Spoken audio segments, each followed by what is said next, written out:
Hi friends, ಇಂದ್ರಾಲೋಕ YouTube ಚಾನಲ್ಗೆ ಸ್ವಾಗತ. ನಾವು ವೀಕೆಂಡ್ 3 ದಿನ ರಜೆ ಇದ್ದಿದ್ದರಿಂದ ರಾಘವೇಂದ್ರ ಸ್ವಾಮಿಗೆ ಹೊರಟಿದ್ದೀವಿ.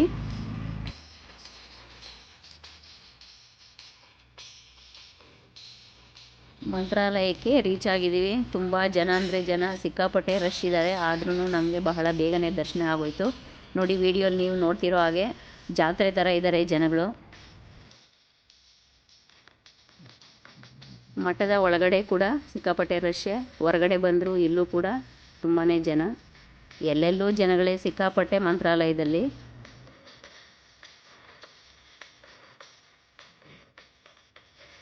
ಮಂತ್ರಾಲಯದ ಗ್ರಾಮ ದೇವತೆಯಾದಂತಹ ಮಂಚಾಲಮ್ಮ ದೇವಿ.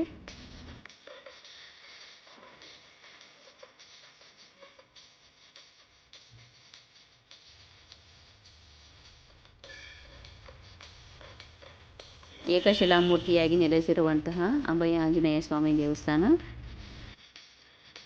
ಈ ಬ್ರಿಡ್ಜು ತುಂಗಭದ್ರಾ ನದಿಗೆ ಕಟ್ಟಿರುವಂತಹ ಸ್ಟೀಲ್ ಬ್ರಿಡ್ಜು.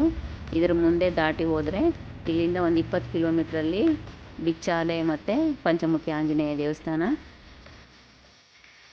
ರಾಯರ ಕಾಲದಲ್ಲಿ ಬಳಸ್ತಿದ್ದಂತಹ ಒರಳುಕಲ್ಲು.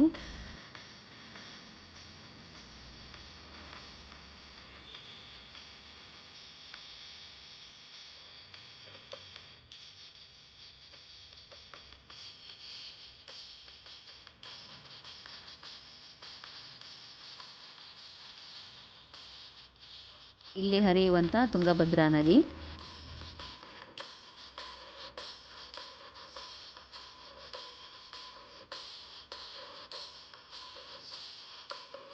ರಾಘವೇಂದ್ರ ಸ್ವಾಮಿಗಳ ಏಕಶಿಲಾ ಬೃಂದಾವನ. ಇದು ಜಪಕಟ್ಟೆ. ಇದು ಸ್ವಲ್ಪ ಮುಂದೆ ಹೋದರೆ ಬಿಚ್ಚಾಲಮ್ಮ. ಇದು ಹೊಸದಾಗಿ ಕಟ್ಟಿರುವಂತಹ ದೇವಸ್ಥಾನ. ಜಾಗವನ್ನು ನೀಟಾಗಿ ಮೇಂಟೈನ್ ಮಾಡಿದ್ದಾರೆ.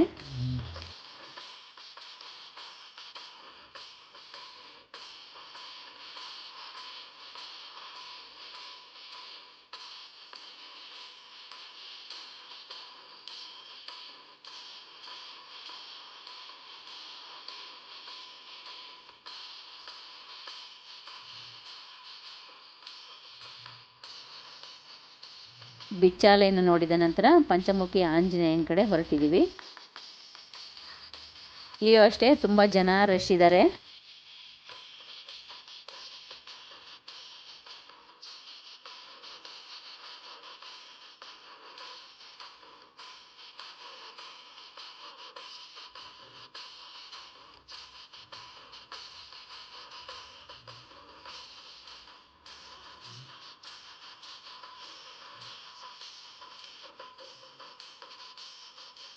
ವಿಡಿಯೋ ಇಷ್ಟ ಆಗಿದರೆ ಲೈಕ್ ಮಾಡಿ, ಶೇರ್ ಮಾಡಿ, ಕಮೆಂಟ್ ಮಾಡಿ. Thank you.